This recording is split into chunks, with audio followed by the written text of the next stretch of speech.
बूंदों ने मिलकर ठानी है, जल क्रांति तो आनी है। खुशियों का वो पल आएगा जब हर घर तक नल आएगा।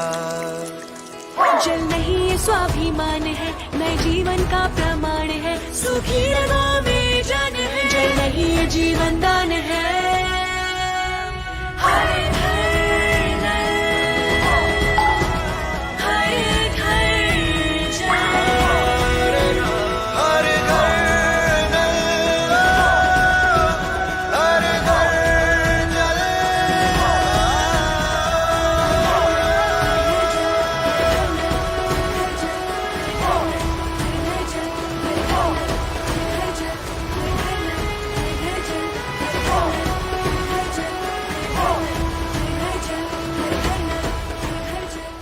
हम आने वाले दिनों में जल जीवन मिशन को लेकर के आगे बढ़ेंगे। जल संचय का ये अभियान जैसे स्वच्छता का अभियान चला था, जन सामान्य का अभियान बनना चाहिए।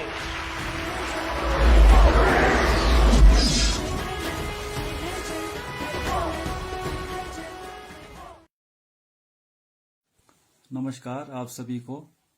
जैसा कि आप सभी को पता है कि आगामी जो मंडी लोकसभा के इलेक्शंस होने वाले हैं, इसमें हम लोगों ने हिमलोक जागृति मंच और जिला वन अधिकार समिति किन्नौर ने एक अपील जारी किया है और एक ज्ञापन जो है सभी दोनों पॉलिटिकल पार्टीज को भेजा है, जिसमें मुख्यतः जिनके जो स्टेट्स के प्रेसिडेंट है, डिस्ट्रिक्ट के प्रेसिडेंट है, यहाँ पे एमएलए है और वन निगम के उपाध्यक्ष है, और साथ ही साथ जो यहाँ के जो उम्मीदवार हैं मंडी लोकसभा क्षेत्र के, इनको जो है हमने ज्ञापन भेजा है, जिसमें हमने मांग की है कि राष्ट्रीय व प्रदेश स्तर के मुद्दों के साथ साथ जो है यहाँ के जो स्थानीय मुद्दे हैं जनजातीय इलाकों के, उसके बारे में भी जो है अपनी स्थिति स्पष्ट करें। इसमें जो है मुख्यतः हमने वन अधिकार अधिनियम 2006 का जो यहाँ पे क्रियान्वयन जो है अच्छे तरीके से जो नहीं हुआ है, कई साल बीत गए हैं, 11 साल से भी ऊपर बीत गए हैं, पर यहाँ पे लोगों को अभी तक भी वन अधिकार के जो है यहाँ के हक हकूक नहीं मिल पाए हैं। इसके साथ हमने जो है panchayat extension to scheduled area act, जो पैसा एक्ट के नाम से जाना जाता है, इसके बारे में भी हमने इसमें लिखा है कि इसके बारे में यहाँ पे लोगों को जानकारी नहीं है, पंचायतों को जानकारी नहीं है, इसके बारे में भी जो है अपनी स्थिति स्पष्ट करें। इसके साथ नौतोड़ जो बहुत बड़ा मुद्दा है जनजातीय इलाकों का, इस बारे में भी जो है हमने दोनों पॉलिटिकल पार्टीज को लिखा है कि इसके बारे में अपनी स्थिति स्पष्ट करें कि इन्होंने क्या किया है और फ्यूचर में ये क्या करने वाले हैं। एक बहुत बड़ा मुद्दा जनजातीय इलाकों में आज जो है जल विद्युत परियोजनाओं से संबंधित है। यहाँ पे इस जनजातीय इलाकों में जल विद्युत परियोजनाओं का जो है बहुत पुरजोर विरोध हो रहा है। इसके बारे में भी जो है किसी का भी जो है पॉलिटिकल पार्टीज का और कैंडिडेट्स का कोई भी इसमें स्टेटमेंट नहीं आया है इस इलेक्शन में। इसका एक ताज़ा उदाहरण जो है मैं यहाँ पे जंगी ठोपन पुआरी में जो युवाओं ने इस बार जो है अपने रिजेंटमेंट शो करते हुए नोटा पे जो है बटन दबाने का जो यहाँ निर्णय लिया है, इसके बारे में मैं कहना चाहूँगा कि ये स्थानीय मुद्दों को नहीं उठाने का एक जो है बहुत बड़ा खामियाजा इनको भुगतना पड़ेगा। इसके साथ ही पूरा किन्नौर जो है इनको जो है साथ देगा इस नोटा में दबाने के लिए। इसके साथ जो है एक यहाँ पे जनजातीय जो संपत्ति रिकांगपिओ में गैर जनजातियों को जो हस्तांतरण हुआ है, इसके बारे में भी अभी तक जो है किसी का भी कोई बहुत क्लियर स्टैंड अभी तक नहीं आया है, ना सरकार का ना विपक्ष का। तो इसके बारे में भी हम चाहेंगे कि अपना स्टैंड क्लियर करें। और मैं यहाँ के स्थानीय जनता से भी अपील करना चाहूंगा कि इन मुद्दों पर जो है आप लोग भी जो है इन पॉलिटिकल पार्टी से, कैंडिडेट से पूछें कि ये जो है फ्यूचर में क्या करना चाहेंगे। धन्यवाद। जय हिंद, जय हिमाचल। नमस्कार। जैसा कि आप लोगों ने देखा है कि अभी तक हम जो जंगी ठोपन प्रभावित क्षेत्र के युवाओं का निर्णय ये था कि हम नोटा को समर्थन देंगे इस मंडी लोकसभा उपचुनाव में, लेकिन हमने आज 24 अक्टूबर से हमारा प्रचार शुरू करना था। तो इसके लिए हमने 23 अक्टूबर को रारंग संघर्ष समिति और जो रारंग पंचायत के जितने भी क्लब हैं उन्होंने संघर्ष समिति के साथ बैठक की। तो उसमें ये निकला कि हमें डोर टू डोर प्रचार करने के बजाय एक मीटिंग ऑर्गेनाइज करनी चाहिए। तो 24 अक्टूबर के दिन ये मीटिंग हुई, ये वीडियो मीटिंग के उपरांत बनाई जा रही है। तो उस मीटिंग में यह निर्णय लिया गया कि हमें नोटा की बजाय इस चुनाव का बहिष्कार करना चाहिए। जैसा कि आप सभी ने देखा कि सोशल मीडिया में बहिष्कार का भी काफी चीजें आ रहा था। हमने नोटा प्रेफर करा था, लेकिन हमारे जो बड़े बुजुर्ग हैं उन्होंने हमें बहिष्कार का सुझाव दिया। उन्होंने कहा कि हम नोटा से एक कदम आगे जाके बहिष्कार करेंगे, क्योंकि हमारे यहाँ पर जो हमारे मुद्दे हैं उन चीजों को सुना नहीं जा रहा है और हमारा सिचुएशन नोटा की उसमें नहीं है। हम पुरजोर विरोध करेंगे और इसका बहिष्कार करेंगे।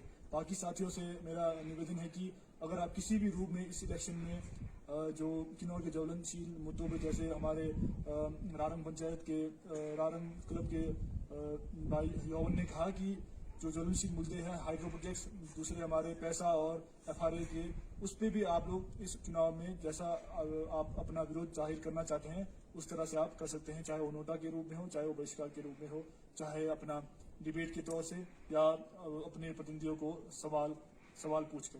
धन्यवाद।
नमस्कार, जय किन्नौर। मैं राम भगत नेगी, किन्नौर अब तक फेसबुक पेज से। जैसे कि लोकसभा चुनाव होना है, मध्यवर्ती चुनाव है, उपचुनाव होने हैं, तो ये 30 तारीख को होने हैं, जिसमें हमारे उम्मीदवार है श्रीमती रानी प्रतिभा सिंह और श्री ब्रिगेडियर खुशहाल ठाकुर जी। दोनों के बीच में ऐसे तो 5 उम्मीदवार है, लेकिन यहाँ पर जो मुकाबला रहेगा कांग्रेस और बीजेपी पर ही रहेगा। तो इन्हीं मुद्दों पर आज का जो चुनाव पर चर्चा पर हमारा जो एपिसोड है, तीसरा भाग है। तो इस पर पहले हमने जिला लिंगी को लाया था, उन्होंने बताया था कुछ मुद्दे। उसके बाद हमने विशाल ठाकुर को लाया और जिला लिंगी के विचार आप सुन रहे हो। और आज जिला लिंगी के पिछले कल तक जो है किन्नौर में जो अपर बेल्ट है वहाँ पर नोटा का विरोध था, लेकिन आज का निर्णय है कि चुनाव को बहिष्कार करना है। तो आज हमारे बीच में 2 ऐसे दिग्गज हैं जो किन्नौर के, जो अपनी पार्टियों को संभालते, दोनों ही कर्मठ है, जुझारू है अपने अपने पार्टियों के लिए। तो हमारे साथ हैं किन्नौर कांग्रेस के जिला प्रवक्ता श्री केसर नेगी जी और किन्नौर बीजेपी के जिला प्रवक्ता श्री दीप ज्योति नेगी जी। और हालांकि मंडी से हमारे समाज सेवक सैनी साहब जुड़ने वाले हैं, उनकी सिग्नल की दिक्कत है। अगर सिग्नल आता है तो वो जुड़ जाएंगे।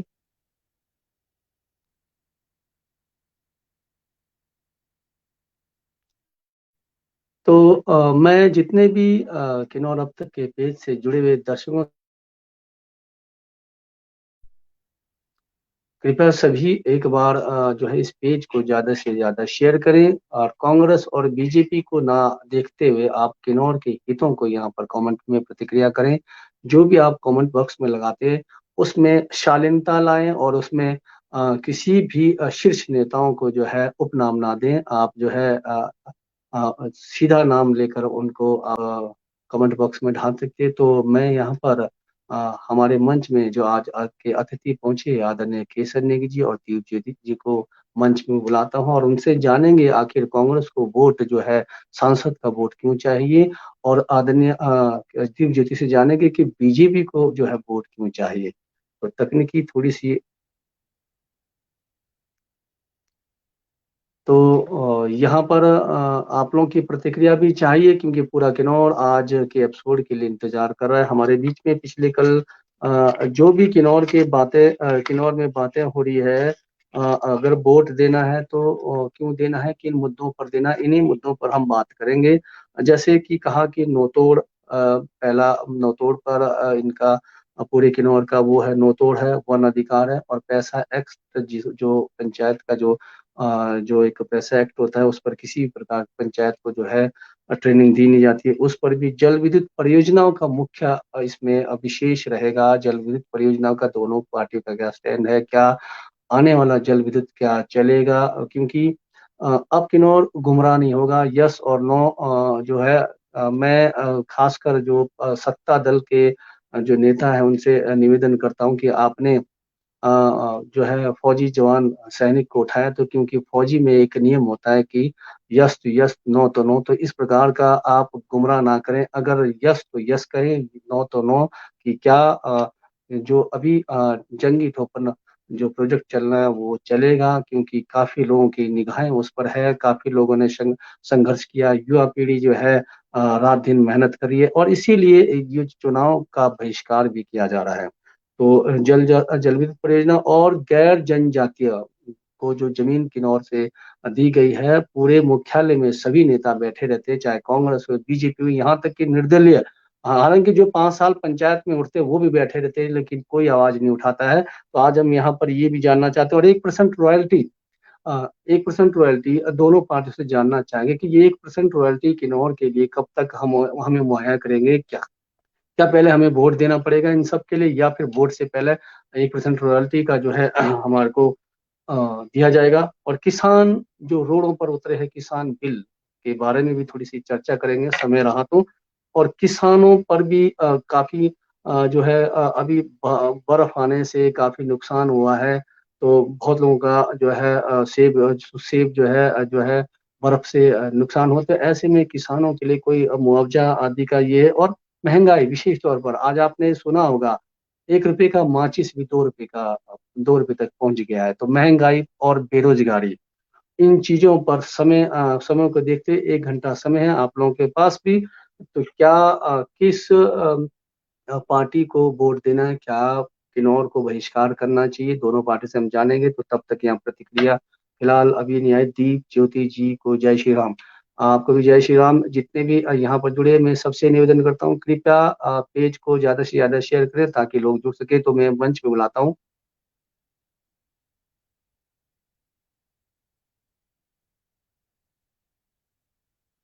सर आपका पुनः स्वागत है इस पेज में। बहुत बहुत धन्यवाद कबीर रामभद्र भाई, आपने मुझे मौका दिया आज के इस विशेष डिबेट में बात करने के लिए।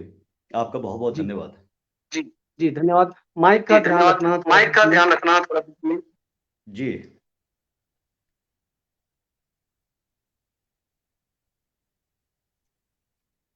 दीप ज्योति सर आपका स्वागत है, आप दोबारा आए हो मंच में। बहुत बहुत धन्यवाद बड़े भाई, जी। कैसे सर आपके माइक म्यूट करेंगे एक बार, कैसे सर आपके माइक म्यूट करेंगे एक बार, कैसे सर। जी, अरे तकनीकी दिक्कत आती है कभी कभार जब हम सिग्नल से जुड़ते हैं, क्योंकि सबको सिग्नल से जुड़ना है तो अलग अलग एरिया में अलग अलग फ्रीक्वेंसी की जो है डाटा चलता है। तो यहाँ पर अब हम मुद्दों पर आते, ज्यादा समय ना लेते। तो सबसे पहले मैं आदरणीय सत्ता पार्टी से ही जानना चाहेंगे, महोदय जी आप सत्ता पार्टी सेंटर में भी हिमाचल में भी, तो विषय हमारा ये है कि किन्नौर में पहले नोटा की ओर आवाज आ रही थी। अपर बेल्ट की बात करें, अभी मिडिल बेल्ट से किसी प्रकार का कोई चेतावनी नहीं आई है। अपर बेल्ट में काफी लोग रुष्ट है और आप वोट मांग रहे हैं। ऐसे में तो अपर बेल्ट में जो रुष्ट है, अब उन्होंने नोटा से बहिष्कार करने का जो है फैसला बनाया। तो ऐसे में आपका जो है स्टैंड किस प्रकार का है, क्या उन्हें आश्वासन देना चाहेंगे? उनका रुष्ट होने का कारण है जल विद्युत परियोजना है। पहले हम जल विद्युत परियोजनाओं को पूरी तरीके से समझेंगे, फिर करके हम आगे बात करेंगे। केसर जी से आप पूरे अपर बेल्ट देख रहे हैं, तो क्या बहिष्कार के लिए भी आप तैयार हो और आप अपने हट के लिए तैयार रहेंगे कि हमने नहीं, हम बहिष्कार हमें मंजूर है और प्रोजेक्ट हम चलने देंगे? तो आप जरूर किन्नौर की जनता को बताएं सर। राम भगत जी, मेरी आवाज आपको साफ आ रही है? बिल्कुल साफ आ रही सर। सबसे पहले तो मैं किन्नौर की जनता को एक बात बिल्कुल साफ तरीके से बता देना चाहूंगा कि भारतीय जनता पार्टी का जिला किन्नौर में भी और प्रदेश में भी ये एक साफ हमारा ये स्टैंड है कि जो जल विद्युत परियोजनाएं हैं, इससे इफेक्टेड जितने भी पंचायत है, जितने भी गांव हैं, वहां के लोग एक प्रॉपर माध्यम से जो अपनी मांगे रखेंगे, चाहे वो परियोजना के हक में है या परियोजना के हक में नहीं है। वन निगम के उपाध्यक्ष सूरज नेगी जी ने एक बात जिला किन्नौर भाजपा की तरफ से बिल्कुल साफ कहा है कि लोगों के इच्छा के विरुद्ध जिला किन्नौर में कुछ भी नहीं होगा। लेकिन एक बात हमें समझने की आवश्यकता है कि हिंदुस्तान में आज भी 70% जो बिजली बनती है कोयले से बनता है। तो पर्यावरण को कितना नुकसान होता है, क्योंकि हिंदुस्तान एक डेवलपिंग कंट्री है और पूरे विश्व का भी हिंदुस्तान पे प्रेशर रहता है। हिमाचल प्रदेश की अगर बात करें, हमारे पास टूरिज्म और जल विद्युत परियोजनाओं के अलावा ज्यादा कुछ रेवेन्यू जनरेट करने का साधन है नहीं। तो इसलिए जल विद्युत परियोजनाएं जहां भी हो, जैसे भी हो, सरकार की कोशिश यही रहती है कि जल विद्युत परियोजनाएं बने, चाहे सरकार वो भारतीय जनता पार्टी की हो या कांग्रेस की हो। लेकिन बात अगर जिला किन्नौर की करें तो यहाँ पर बैक टू बैक, एक के बाद दूसरा, दूसरे के बाद तीसरा जल परियोजनाएं आ गई है। तो कहीं ना कहीं हमारा एक हमारा अधिकार बनता है ये कहने का कि सरकार थोड़ी रियायत दे हमारे को। हम मानते हैं कि देश का विकास भी हो, रेवेन्यू भी जनरेट हो, लेकिन किन्नौर जो है पहाड़ी क्षेत्र है, यहाँ पर टनल बेस्ड जो हमारे परियोजनाएं हैं ये काफी हो चुकी है, इसमें हमें रियायत दे। बिल्कुल सही बात है, मिलना चाहिए। लेकिन हम इस वक्त हम सत्ता में बैठे हैं, सरकार भी चलाना है, सैलरीज भी देनी है, प्रदेश भी चलाना है। इसलिए हमारा स्टैंड ये बिल्कुल साफ है कि जो भी इफेक्टेड पंचायतों के, इफेक्टेड एरियाज के लोग चाहेंगे, उनके इच्छा के विरुद्ध कुछ भी नहीं होगा। ये बात बिल्कुल साफ है। जब इतना भारतीय जनता पार्टी के शीर्ष नेतृत्व कह रहे हैं, आज आपके सामने मैं ऑन एयर ये चीज बता रहा हूं, तो एक बात की रट पकड़ के रहना कि भाई हम नोटा के साथ जाएंगे या फिर हम बहिष्कार ही कर देंगे, ये तो हमारे संवैधानिक अधिकारों का हनन है ना। हमें वोट का अधिकार दिया है। देखिए, जल विद्युत परियोजना बहुत बड़ी चीज होती है। इसमें अब लोग कहेंगे कि भाई वहां पर काम शुरू होने को आ गया, मशीनरीज पहुंच गई, तो ये बहुत बड़ी चीज होती है। इसका विरोध भी एक तरीके से होता है और इन इफेक्टेड एरियाज के लोग संगठित होके एक कानूनी तरीके से अगर इसको मना करेंगे, ये बात नहीं है कि सोशल मीडिया पे हम सिर्फ नो मीन्स नो बोल दे या नोटा बोल दे तो वो चीज हो जाए। जल विद्युत परियोजना बहुत बड़ी चीज होती है। तो आप एक प्रॉपर संगठन बना के, एक प्रॉपर चैनल के माध्यम से, जिला किन्नौर की जनता नहीं चाहेगी तो किसी भी तरह का यहाँ पर जल विद्युत परियोजना नहीं होगा। ये सूरज नेगी जी कई बार साफ कर चुके हैं और यही पार्टी का स्टैंड है, मैं इतना बताना चाहूंगा।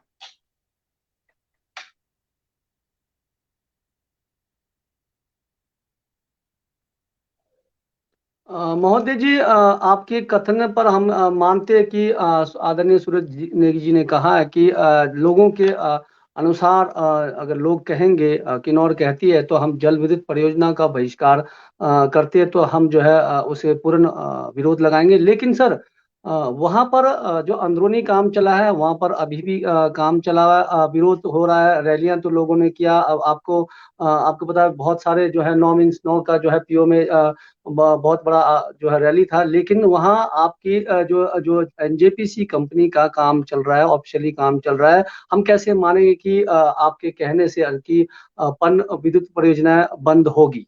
इसके लिए कोई ठोस सर आप क्या कितने दिन में वहां से शेड उतरेंगे, कितने दिन से वहां से जो उनकी वहां अभी काम चल रहा है, ट्रांसमिशन का जो सर्वे हो रहा होगा, लाइनों का सर्वे हो रहा होगा, कैंपों का सर्वे होगा, ऑफिशियली कार्रवाई तो चल रहा है अंदर का, तो वो अगर वहां का नामो निशान मिट जाए तो तब तो पब्लिक मानेगी ना सर कि आप स्टैंड हो, भारतीय जनता पार्टी स्टैंड है, लेकिन ऐसा दिखने में नहीं आ रहा सर।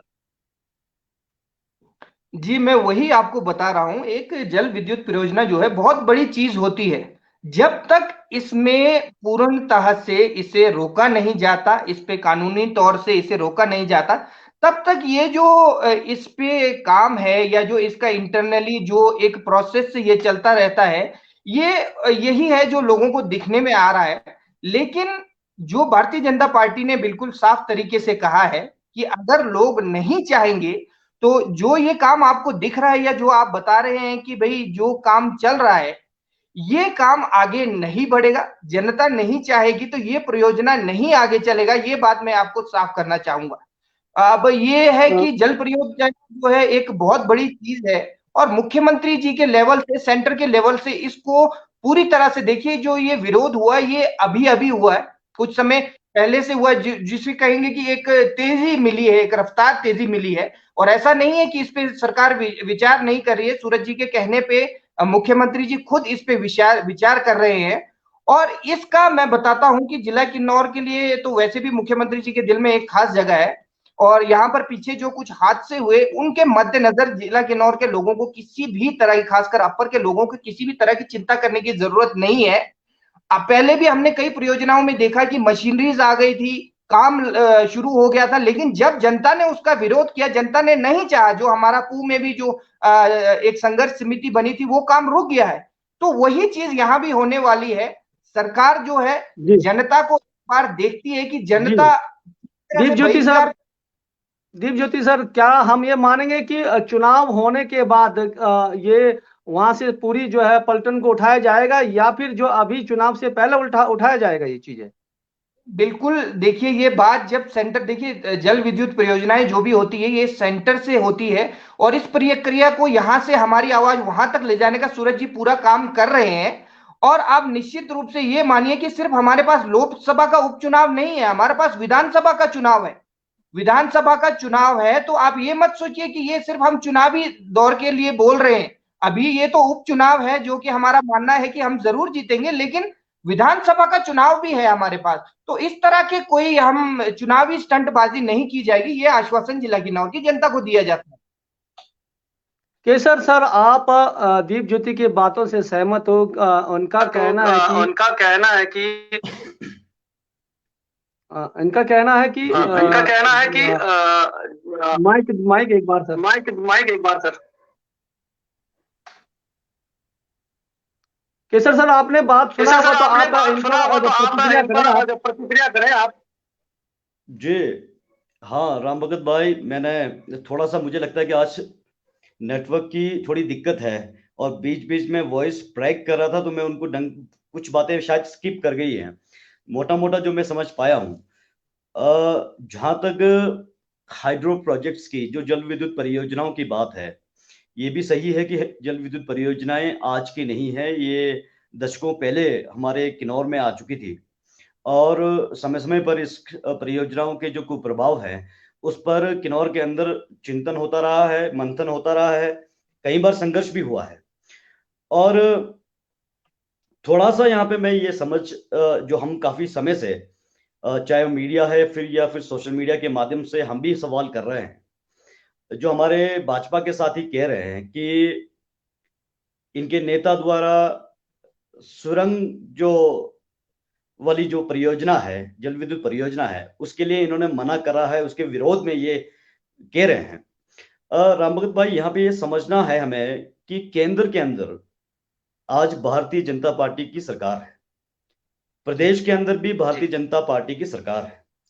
किन्नौर के अंदर जब से इस जंगी ठोपन जो जल विद्युत परियोजना विशेषकर है, इस परियोजना का विरोध हुआ, और हाल में किन्नौर के युवाओं ने संगठित होकर इस परियोजना के खिलाफ आवाज बुलंद की, संघर्ष किया, और सैकड़ों हजारों युवाओं को एकत्रित कर बीते 26 अगस्त को एक बहुत बड़ा जो धरना प्रदर्शन रिकांग पीओ के अंदर किया, और उसके बाद कहीं ना कहीं इस परियोजना का संज्ञान जो है सरकार में बैठे लोगों तक गई।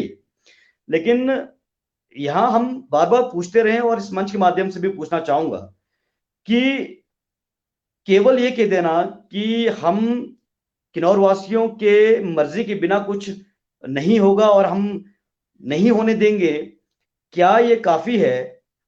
उस सत्ता में बैठे लोगों के द्वारा, सरकार में बैठे लोगों के द्वारा, जिन्होंने स्वयं जंगी ठोपन जल विद्युत परियोजना की जो एमओयू है स्वयं जयराम ठाकुर जी ने साइन की है, और सुनने में आया है कि लगभग 250 करोड़ से ऊपर का जो पैसा है अग्रिम राशि के रूप में, जिसे हम अपफ्रंट मनी कहते हैं किसी भी प्रोजेक्ट के लिए, वो पैसा प्रदेश की सरकार ले चुकी है। राम भगत भाई, यहां पे किन्नौर की जनता को समझना होगा कि क्या ऐसी परियोजना जिसको सरकार द्वारा मंजूरी दे दी गई है, जिस परियोजना के लिए सरकार अग्रिम राशि ले चुकी है, क्या उस परियोजना को सरकार रोकने का मादा रखती है? और हम भारतीय जनता पार्टी के नेताओं से पूछना चाहते हैं कि बीते 2019 को माननीय मुख्यमंत्री द्वारा इस परियोजना के लिए हरी झंडी दे दी गई।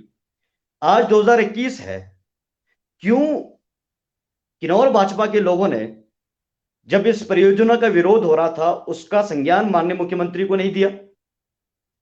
क्यों किन्नौर भाजपा के लोग आज भी लोगों को चोरी छुपे तो यही कह रहे हैं कि हम इस परियोजना को आपके विल के अगेंस्ट जाकर नहीं करेंगे, आपके मर्जी के बिना नहीं होगा? क्यों नहीं भारतीय जनता पार्टी ये कहती है कि नहीं, हम जाते हैं माननीय मुख्यमंत्री के पास जाते हैं और आपको भरोसा दिलाते हैं कि हम इस परियोजना को नहीं बनने देंगे? ऐसा स्पष्ट संज्ञान या फिर इस तरह का एक भरोसा किसी भी सार्वजनिक मंच से भारतीय जनता पार्टी के किसी नेता या फिर कार्यकर्ता ने दिया हो? हमें तो आज तक नहीं दिखा। स्पष्ट रूप से जो किन्नौर की जनता को समझना है, ये परियोजना भारतीय जनता पार्टी द्वारा, जो वर्तमान भाजपा की जो सरकार है प्रदेश के अंदर, उसने इसका एमओयू साइन किया है। इसकी अग्रिम राशि जो है वो ली जा चुकी है और सरकार इस परियोजना को किसी भी सूरत में बंद करने वाली नहीं है। और भारतीय जनता पार्टी जो किन्नौर है, इन्होंने किन्नौर वासियों का जो विश है, जब उनकी जो मर्जी है और जो इस परियोजना का विरोध हो रहा है, इसके ऊपर जो संघर्ष हो रहा है, इसे केवल खींच रहे हैं, इसे किसी तरह से टाल मटोल कर रहे हैं। अन्यथा माननीय मुख्यमंत्री महोदय का इसी साल 2 बार का दौरा किन्नौर के अंदर हो चुका है। एक कोविड के दौरान हुआ था, एक हाल में सांगला के दौरान हुआ था, जहां पे हमारे किन्नौर के इस संघर्ष समिति के युवा भी गए थे। जी जी, मुद्दा अभी हमारा रहेगा परियोजना है, जी जी, आप घूमे। कविराम भगत जी, मैं विद्युत परियोजना के बारे में ही कह रहा हूं। और आज विषय किन्नौर का जंगी ठोपन जल विद्युत परियोजना है, जिसके ऊपर आज युवा संगठित हैं और युवाओं ने आह्वान किया है कि वो नोटा को दबाएं। और आज आपने सही कहा कि आज ही रारंग और कुछ अन्य क्षेत्र के जो युवा हैं और वहां के ग्राम वासियों ने ग्राम सभा बुलाकर बाइकआउट का फैसला लिया है।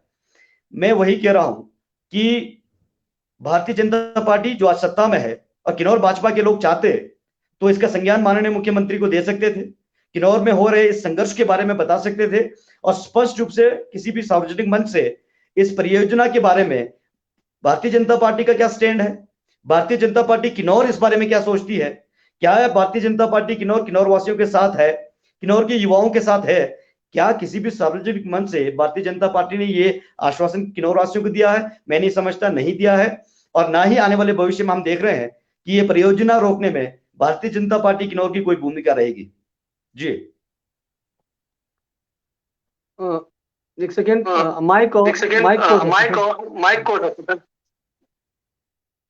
दीप ज्योति सर, करछम अंगतु के दौरान भी हम लोगों ने इसी प्रकार का बहिष्कार किया था और उस समय भी जनता की हमारी दिली इच्छा थी कि प्रोजेक्ट ना चले, लेकिन देश विकास का काम है। देखिए, गुमराह ना करे, मैं भी काफी जानता हूँ अच्छी तरह से। देश विकास के लिए कुछ भी कर सकती है, सरकारें कुछ भी कर सकती है। गुमराह करने से अच्छा तो बेहतर यह रहेगा कि चलेगी, लेकिन आप लोगों की जो जो फैसिलिटियां हैं उसको हम डबल करेंगे। आप लोगों को रोजगार है, काफी चीजें आप, क्योंकि सरकार द्वारा एक बार मंजूरी मिलने के बाद और अग्रिम राशि मिलने के बाद मैं ये नहीं कह सकता, या आप ये सुनिश्चित कीजिए कि प्रोजेक्ट चलेगा ही चलेगा, चाहे वहाँ धारा 144 लगे जैसे हमारे करछम मुक्ति में लगा, चाहे वहाँ पर फोर्स लगे। इसके लिए सुनिश्चित आप बिल्कुल क्लियर कीजिए। बिल्कुल हो ही नहीं सकता, क्योंकि देश विकास का काम भी है। हम सिर्फ वोट बैंक के लिए क्यों लोगों को गुमराह करें सर? बिल्कुल सही तथ्य से आप जानकारी दे। अग्रिम राशि, जैसे केसर जी ने कहा कि अग्रिम राशि सरकार ले चुकी है और जो है मंजूरी भी मिल चुकी है, तो क्यों जो है इस पर हम ये अंतिम सवाल, उसके बाद हम अलग मुद्दे में जाएंगे। बिल्कुल, मैं आपको एक बात बिल्कुल सही तरीके से बता रहा हूं, और केसर जी का कहना भी सही है कि जो आम जनता को लगता है, आम जनता को ये लगता है कि भाई सरकार अगर इस परियोजना को नहीं बनाना है तो खुले मन से मुख्यमंत्री जी बोल दे इस परियोजना को नहीं बनाया जाएगा, जी या फिर जी कोई जी राजनीतिक पार्टी जो कि सत्ता में है वो खुले मन से नहीं कह रही।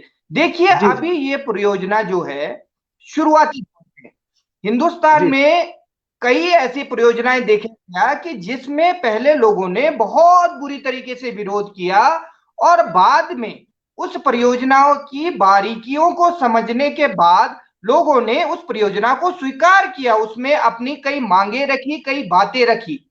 तो यहां भी असमंजस अभी वहीं रुकी हुई है कि अभी तो शुरुआती दौर में है ये। मुख्यमंत्री जी या कोई भी केंद्र सरकार कैसे कह दे कि एक सोशल मीडिया में जो एक विरोध चल रहा है उसको देखते हुए जब ये इफेक्टेड पंचायत के लोग एक प्रॉपर चैनल से, ग्राम सभा के माध्यम से इसका एक संवैधानिक तरीके से विरोध करेंगे या इसकी मनाही करेंगे, तो ये परियोजना पूरी तरह से प्रतिबंधित हो जाएगी। मेरा कहने का मतलब सिर्फ इतना है, आप समझ रहे हैं जो मैं कहना चाह रहा हूं। लेकिन अभी जो इसका विरोध है सोशल मीडिया पे चल रहा है, या लोगों के बैनर लेके खड़े होने से हम पूरे एरियाज के लोगों की मन की बात नहीं समझ सकते। एक ग्राम सभा होता है और एक पंचायत के माध्यम से जब बैठक बुला के सभी लोगों के माध्यम से, पूरे अफेक्टेड लोगों के माध्यम से एक संवैधानिक तरीके से इस पे जब मोहर लगाई जाएगी कि नहीं, अफेक्टेड एरियाज के लोग जिला किन्नौर के इसे नहीं चाहते, तो ये काम नहीं होगा। ये सूरत नेगी जी का भी स्टैंड है, भारतीय जनता पार्टी का भी स्टैंड है। और जो इसमें अग्रिम राशि की बात की जा रही है, लिया गया है, ऐसा कुछ मेरी जानकारी में नहीं है। लेकिन अगर ये सुनने में आया है तो जो जब तक कोई परियोजना रोक नहीं दी जाती प्रॉपर चैनल से, तो उसके आंतरिक काम जैसे मशीनरीज आना, लोगों को रहने की प्रबंध कराना, ये पहले भी हो चुका है और होते रहते हैं, आपको ये बात अच्छी तरीके से पता है। लेकिन जो मैंने कहा कि जब उन इफेक्टेड पंचायत के लोग एक प्रॉपर चैनल के माध्यम से मोहर लगा देंगे सब के सब कि नहीं, तो फिर नहीं। ये मेरा स्टैंड है और पार्टी का भी यही स्टैंड है।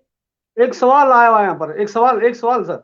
यहाँ सवाल आया कि उपेश नेगी जी के डीसी के माध्यम से ज्ञापन भेजा है, उसका जवाब अभी तक नहीं आया जनता को। हेलो सर, डीसी साहब के माध्यम से ज्ञापन भेजा है, उनका जवाब नहीं आया है लोगों को। ज्ञापन डीसी साहब के माध्यम से अवश्य गया होगा, और कहीं ना कहीं वो प्रक्रिया में होगा। कोविड का काल चल रहा है, आप जानते हैं, और हो सकता है कि वो बहुत जल्द उस पर विचार, आप जानते हैं चुनावी दौर के कारण कई सारी चीजें रुकी पड़ी है। तो इसमें ज्यादा लोगों को परेशान होने का मेरे को लगता नहीं है कि विषय है, क्योंकि जो जिला के नेतृत्व है वो भारतीय जनता पार्टी का, वो अपना स्टैंड साफ कर चुके हैं। और जैसा कि मैंने बताया कि ये सिर्फ 2021 का ये हमारा लोकसभा का चुनाव, उपचुनाव हमारा नहीं है। हमारा 2022 में भी हमने इन्हीं मुद्दों पे, इन्हीं बातों पे जिला किन्नौर के लोगों से ही वोट मांगना है। तो इस विषय को ज्यादा खींचना मेरे ख्याल से उचित नहीं होगा। जी, केसर सर, सेम सेम ऐसी प्रक्रिया है आपके टाइम में भी। अजीत जी कहते हैं कि उस समय भी आपके इस टाइम में प्रकार भी से अजीत जी कहते हैं कि उस समय गुजरना पड़ा था। भी इस चलिए प्रकार से अभी वर्तमान पे चलेंगे, हम गुजरना पड़ा वर्तमान था। को लेकर चलिए चलेंगे, अभी नहीं वर्तमान तो को लंबा चलेंगे, छूट जाएगा। वर्तमान को लेकर चलेंगे, नहीं तो लंबा आप इस छूट पर जाएगा। प्रतिक्रिया करें। आप इस पर प्रतिक्रिया करें। राम भगत जी, हमारा बहुत स्पष्ट मत है कि जैसे ही जंगी ठोपन पर प्रभावित क्षेत्र के लोगों की प्रतिक्रिया आई, किन्नौर पूरी तरह से लामबंद हुआ और किन्नौर के लोगों ने एक सुर में कहा कि अब हमें कोई भी परियोजना नहीं चाहिए। कांग्रेस ने तुरंत अपना स्टैंड क्लियर किया, बाकायदा प्रेस कॉन्फ्रेंस करते हुए मीडिया के सामने आकर हमने अपना स्टैंड क्लियर किया कि यदि किन्नौर वासी कोई परियोजना अब किन्नौर के अंदर नहीं चाहते हैं तो कांग्रेस उसके पक्ष में है, उनके साथ खड़ी है और हम आने वाले किसी भी परियोजना का विरोध किन्नौर के अंदर करेंगे। ये हमारा पक्ष था। हम माननीय सूरत नेगी जी से और किन्नौर भाजपा से भी कहते हैं कि बजाय किसी भी बात पर लोगों को गुमराह करने के, क्यों नहीं आप भी प्रेस में आए या किसी सार्वजनिक मंच पे आए और स्पष्ट रूप से वही बात बोलें कि जी हमें भी किन्नौर में किसी भी बावी जो परियोजना है उसका हम भी विरोध करते हैं।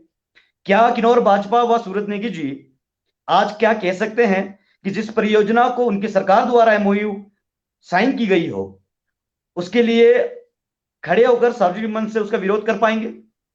कांग्रेस ने अपना स्टैंड बहुत स्पष्ट रूप से क्लियर कर दिया है कि हम आने वाले किसी भी परियोजना के लिए, किन्नौर वासी जिस परियोजना का विरोध करेंगे कांग्रेस उसका विरोध करेगी और ये हमारा क्लियर कट स्टैंड है। और चलिए माइक ध्यान देना। जैसे कि दीप ज्योति सर ने कहा कि माइक का सर कैसे सर? हाँ, दीप ज्योति सर ने कहा कि कोविड का काल है और कोविड के काल में जो है प्रक्रिया चल रही होगी, लेकिन इलेक्शन 3-4 दिन के बाद है। लेकिन हमें आपसे जानना चाहूंगा केसर सर, क्या बहिष्कार करना, नोटा को दबाना, ये क्या जनता को चाहिए? क्योंकि हमने भी बहिष्कार करके देखा, हमारा विकास रुक गया, उल्टा गांव का विकास नहीं रहा। आप इस पर जरूर प्रतिक्रिया करें। मैं रामगत भाई इस बात के लिए कुछ हद तक मैं हमारे भारतीय जनता पार्टी के साथ या छोटे भाई दीप ज्योति की बात से सहमत भी हूं। बहिष्कार करना लोकतांत्रिक व्यवस्था में एक जो प्रतीकात्मक जो आपका तरीका होता है, जब आप किसी चीज से सहमत नहीं तो उसका बहिष्कार किया जाता है, उसमें भी कोई दो राय नहीं है। पिछले कुछ दिनों से हम देख रहे थे कि युवा जो है किन्नौर के अंदर नोटा दबाने के लिए लोगों को प्रोत्साहित कर रहे थे। मैं उन तमाम किन्नौर के युवा साथियों से भी कहना चाहूंगा कि संवैधानिक अधिकार जो हमें मिले हैं अपने मत का प्रयोग कर जिस पक्ष के खिलाफ हैं उसके खिलाफ आप मतदान का प्रयोग करें।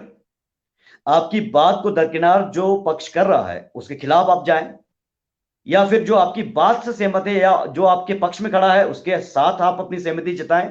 लेकिन नोटा किन्नौर जैसे क्षेत्र में मैं समझता हूं कोई विकल्प लोकतांत्रिक व्यवस्था में नहीं हो सकता।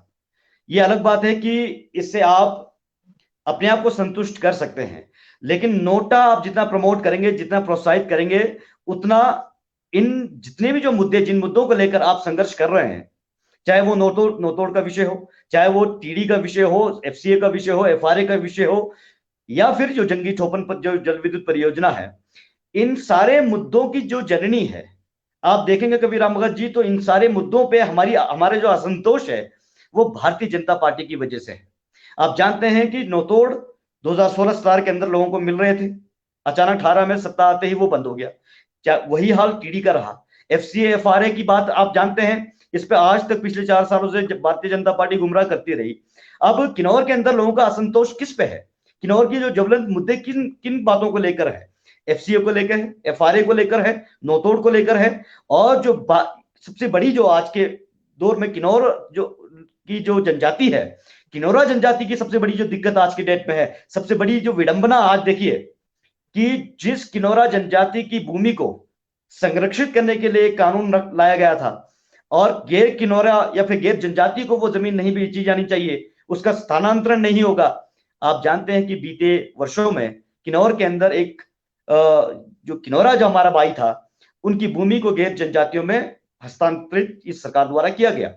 ये सारा संतोष भारतीय जनता पार्टी की गवर्नेंस में हुई है।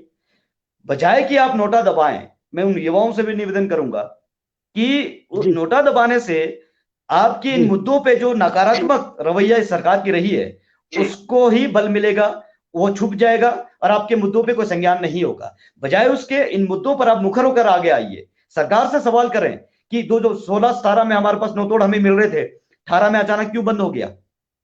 फिर 18 में यदि किसी को मिला तो केवल एक बीजेपी के कार्यकर्ता को क्यों मिला?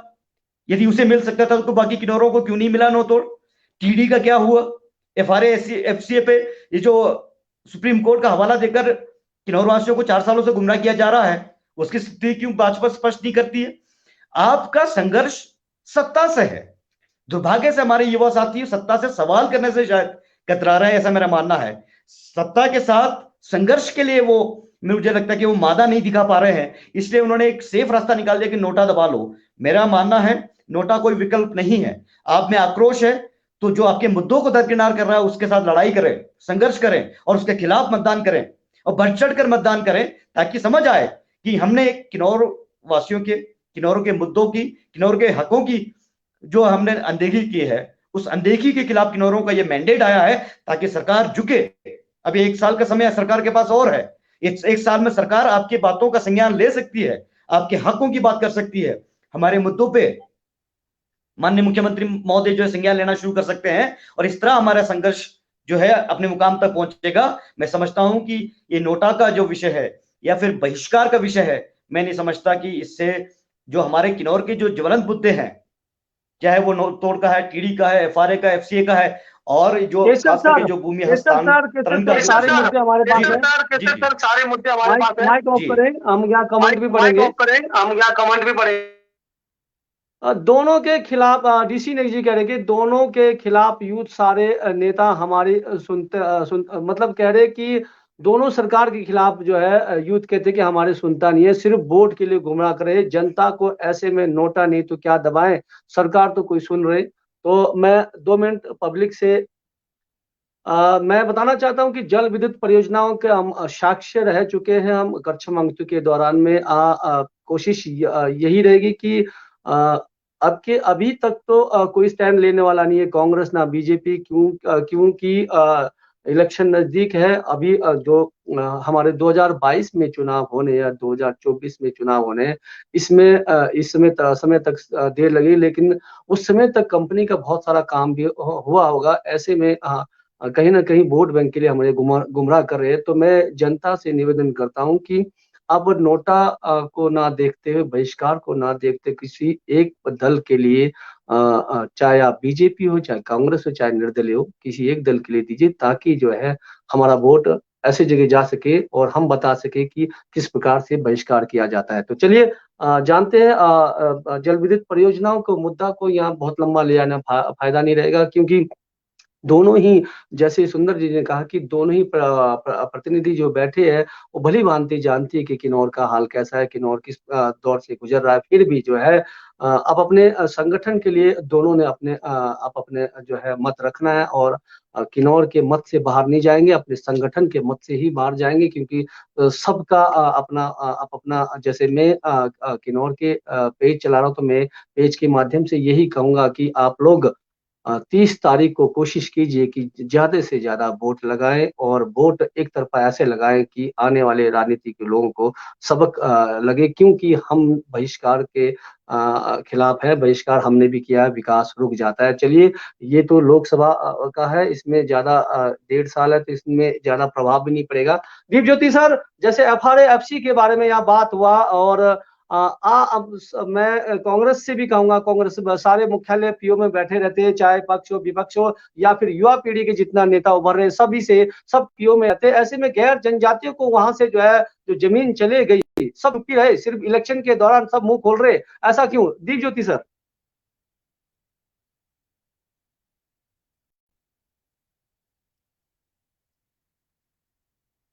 आपकी माइक म्यूट है। अच्छा राम भगत जी, क्या मेरी आवाज साफ आ रही है? मैं ये जानना चाहूंगा क्योंकि आपकी आवाज में काफी डिस्टर्बेंस है। आ रही है सर।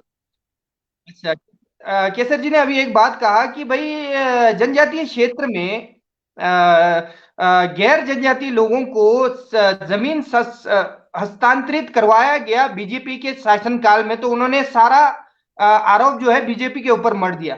तो अगर यही प्रक्रिया रहती है कि जिसकी सरकार है उस बीच में जो भी कार्यालयों द्वारा या विभागों द्वारा जो गलतियां होती है, अगर वो उस सरकार की जिम्मेदारी है, तो क्या जो गुड़िया रेप कांड हुआ था जुब्बल कोटखाई के अंदर, क्या हम उसको राजा वीरभद्र सिंह जी की गलती या फिर उनके सरकार में जो जितनी भी गलतियां हुई, अनदेखी हुई, क्या हम उसका इल्जाम राजा वीरभद्र सिंह के ऊपर मल सकते हैं?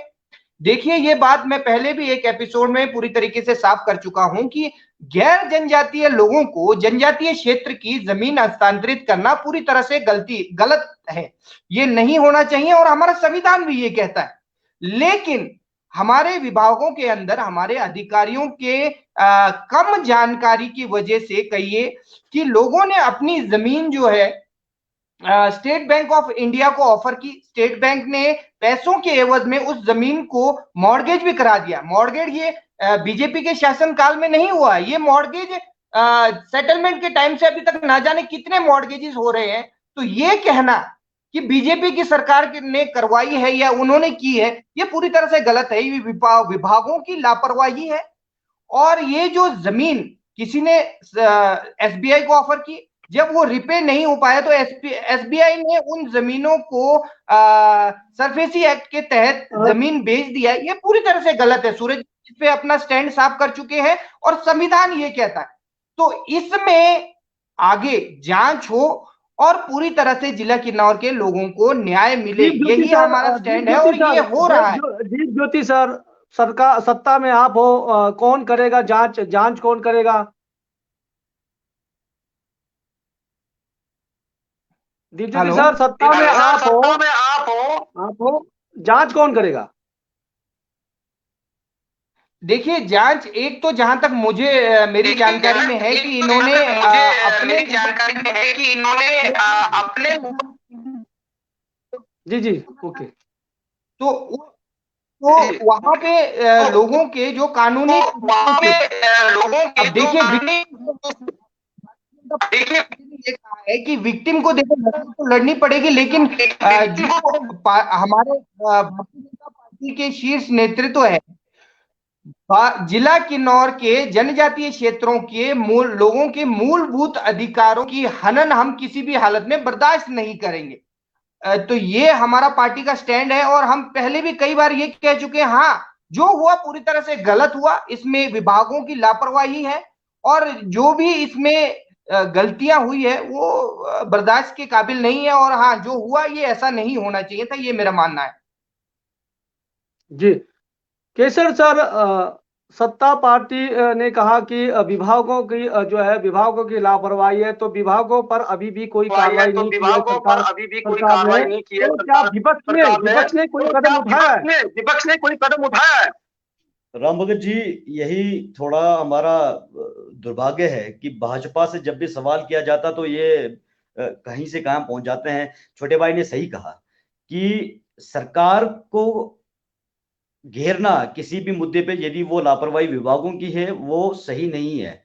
लेकिन विभागों पे नकेल कसना, विभागों पे कार्रवाई करना, और यदि गलतियां हुई है तो उन गलतियों को ढूंढ करके उसका समाधान करना तो सरकार की जिम्मेदारी है।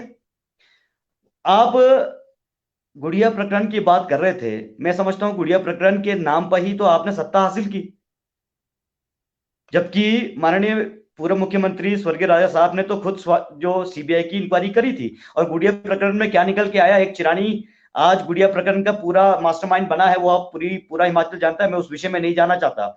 हमारा विषय सिर्फ इतना है कि लंबे अरसे के बाद जब से एक कानून जो गैर जनजातियों को किन्नौरों की जमीन हस्तांतरित नहीं होनी है ये आया, तो ये पहली बार ये विषय आया है बैंकों के माध्यम से। ये जो हमारा एक जो किन्नौरा भाई था, उसकी जमीन को बैंक ने षड्यंत्र के तहत गैर जनजातियों को बेच दिया। और इसमें भी ये देखना जरूरी होगा और किन्नौर की जनता को देखना होगा कि ये जो गैर जनजातीय 3 लोग थे, ये कौन लोग थे। क्योंकि जिनको ये स्थान, ये जो जमीन आवंटित की गई थी, स्थानांतरित जिनके नाम पे हुई है, परोक्ष या अपरोक्ष रूप से ये भाजपा समर्थित लोग थे, संघ के समर्थित लोग थे, आरएसएस के समर्थित लोग थे। ये भी पब्लिक डोमेन में है, ये बात भी किन्नौर की जनता को समझना होगा। और भाजपा के, आपने पूछा कि कांग्रेस क्या कर रही है, मैं यहाँ पे थोड़ा सा रामगत भाई 2 सेकंड आपसे अधिक लेना चाहूंगा। ये जो युवा हमारे साथी, अभी मैं देख रहा था सुंदर जी एक कमेंट कर रहे थे कि दोनों पार्टियों से नाराज है, दोनों पार्टी ये कुछ नहीं कर रहे हैं, हमने संघर्ष किया तो उसके बाद आवाज उठाया है। ऐसा नहीं है। पहली बात तो ये कि 26 अगस्त को जब ये प्रोटेस्ट हुआ तो किसी ने ये नहीं कहा कि मैं कांग्रेस का हूं, किसी ने ये नहीं कहा कि मैं बीजेपी का हूं। यहाँ पे भाजपा के भी लोग थे, कांग्रेस के भी लोग थे। हम तमाम विचारधारा के लोगों ने इस संघर्ष में अपना अपना भागीदारी सुनिश्चित किया और तब जाके ये बड़ा एक मोब तैयार हुआ, तब जाके एक संगठित लोगों का एक हुजूम आपको दिखा, जिसके बूते आज हम सरकार को आईना दिखा रहे हैं। ये संगठन, ये समूह हम सब लोगों की मिलकर बनी है, तो युवा इस गलतफहमी में भी ना रहे। दूसरी बात कि जब ये जो भूमि हस्तांतरण का जो मामला आया था, मैं आपको बता दूं कि माननीय विधायक किन्नौर ने प्रदेश के महामहिम जो हमारे राज्यपाल हैं उनसे मिलकर अगस्त के महीने में किन्नौर के तमाम ज्वलंत मुद्दों के साथ साथ जो भूमि हस्तांतरण का जो मामला था उसे भी उठाया है और बाकायदा ज्ञापन सौंपकर उनसे मांग की थी कि किन्नौर के अंदर हस्तक्षेप करें। जनजातियों के अधिकारों के साथ खिलवाड़ हो रहा है और सरकार इस बारे में कुछ सुन नहीं रही है, तो इसलिए हमने माननीय विधायक किन्नौर श्री जगत सिंह नेगी जी ने ज्ञापन सौंपकर माननीय महामहिम जो हमारे गवर्नर साहब हैं उनसे मांग की थी कि इस बारे में इस पर संज्ञान लिया जाए और इस तरह की जो कृत्य किन्नौर के अंदर हो रहे उस पर लगाम लगाई जाए। अब ये हमारा दुर्भाग्य है कि ना तो सरकार सुनती है, ना ही गवर्नर को दिए ज्ञापन पर कोई सुनवाई होती है। और कुछ जो ज्ञापनों की बात हो रही थी, जो जल विद्युत परियोजना का जो ज्ञापन है, ज्ञापन जो, मैं एक बात कहना चाहूंगा रामभगत जी, पिछले 3 सालों से लगातार इस डीसी के माध्यम से सरकार को ज्ञापन जा रहे हैं, चाहे वो विपक्ष के लोग भेज रहे हैं, चाहे वो संघर्ष समिति के लोग भेज रहे हैं। ये बड़ी अजीब बात है और बड़ा एक विडंबना हमारे लिए है कि सरकार हमारे जितने भी जो ज्ञापन है उन्हें कूड़ेदान में फेंक रही है। मुख्यमंत्री तक हमारे ज्ञापन पहुंचते ही नहीं है। वरना 18 से लेकर 2018, रामभगत जी आप जानते हैं किन्नौर के तीनों ब्लॉकों में हमने 1 महीने का लगातार जो हमने हंगर स्ट्राइक किया था, किस मुद्दे को लेकर, नौतोड़ को लेकर, टीडी को लेकर, एफआरए को लेकर, हमारी आज तक सुनवाई नहीं हुई। तो ये युवा साथी जो कह रहे हैं कि कांग्रेस क्या कर रही थी, विपक्ष में होने के नाते हम आपके मुद्दों को उठाएंगे, आपके मुद्दों के लिए संघर्ष करेंगे। और पिछले 4 साल आपने देखा होगा हर चौथे दिन हम लोग सड़क पर संघर्ष कर रहे होते हैं। तो ये बात भी युवाओं को समझना होगा और उनको ये एक्सेप्ट करना पड़ेगा कि हमारा विपक्ष जो हमारे साथ खड़ा है। ये दुर्भाग्य का विषय है कि हमारे कुछ युवा साथी जो है हमारे किन्नौर के तमाम युवाओं को भ्रमित कर रहे हैं कि भाई नहीं, ये दोनों पार्टी कुछ नहीं कर रही है। ऐसा नहीं है। आपको सरकार कुछ आपके पक्ष में कर रही है, उसके पक्ष में भी खड़ा होना चाहिए। विपक्ष आपके पक्ष में कुछ कर रही है तो उसके पक्ष में भी खड़ा होना चाहिए। ये मैं युवाओं से कहना चाहता हूं।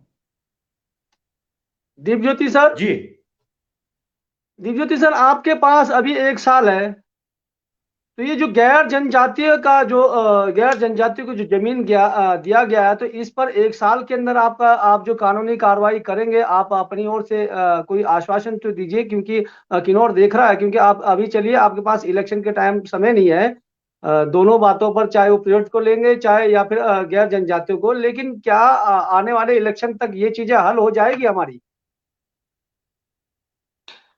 देखिए, मैं ये कहना चाहता हूं कि आम जनता से और कांग्रेस के लोगों से भी ये इस तरह का माहौल बनाया जा रहा है कि मान लो कि जल विद्युत परियोजना बन गई और सरकार ने कुछ नहीं किया।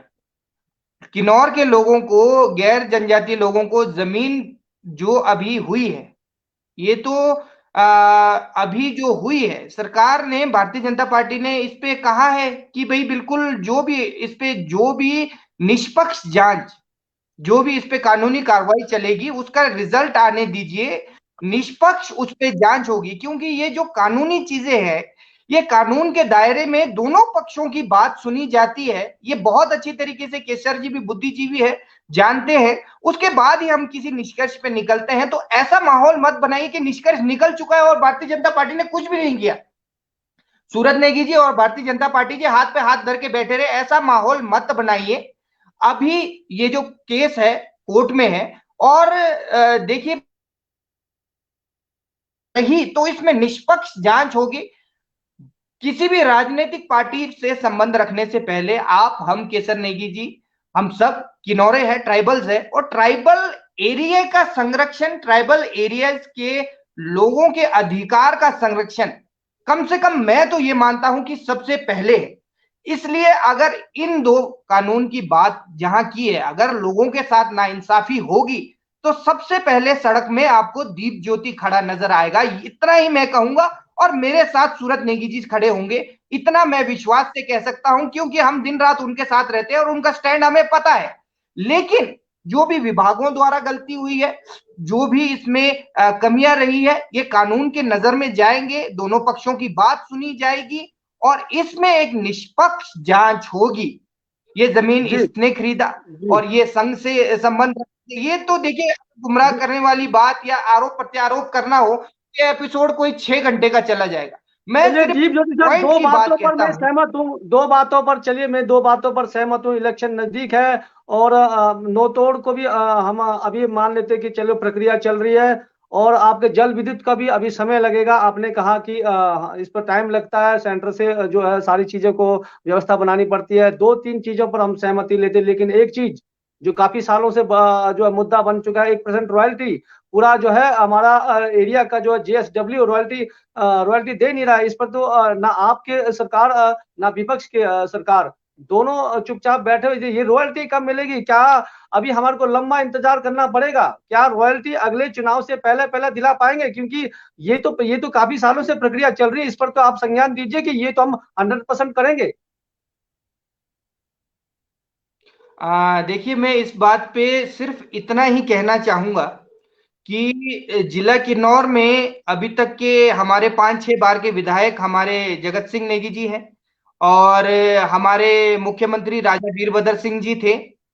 तो जो 1% रॉयल्टी की बात आप कर रहे हैं, बाकियों का मैं नहीं कह सकता, मैं एक्टिव राजनीति में भी नहीं था, लेकिन जब से मैं एक्टिव राजनीति में आया हूं और जब से भारतीय जनता पार्टी के साथ मैं एक्टिवली जुड़ा हूं, मैं यही कहना चाहूंगा कि 2022 में भारतीय जनता पार्टी की सरकार जिला किन्नौर में अगर चुन के आती है तो जितने ये समस्याएं आपने शुरू से लेकर अभी तक मुझे गिनाए हैं, मैं दावे के साथ कह सकता हूं कि इन सब का हम पूरी तरह से निपटारा करके देंगे। जैसे कि जगत सिंह नेगी जी ने पिछले 2 साल का अपना कार्यकाल, 2 बार का कार्यकाल निकाल दिया कि मैं नोतोड़ दूंगा जिला किन्नौर की जनता को।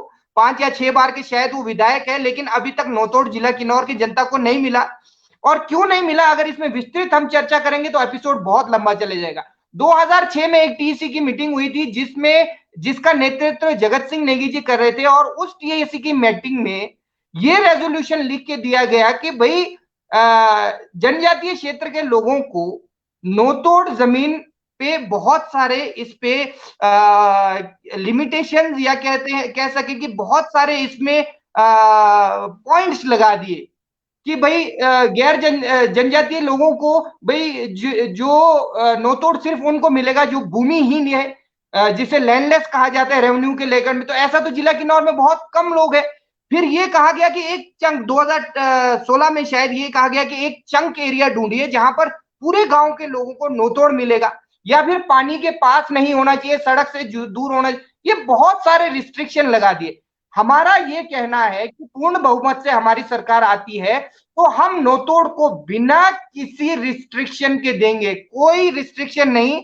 जिसका अधिकार संविधान ऑफ इंडिया हमें देता है भूमि के नोतोड़ का, वो उसी तरीके से दिया जाएगा, उसमें किसी तरह का कोई एमेंडेशन नहीं होगा, ये हमारा कहना है।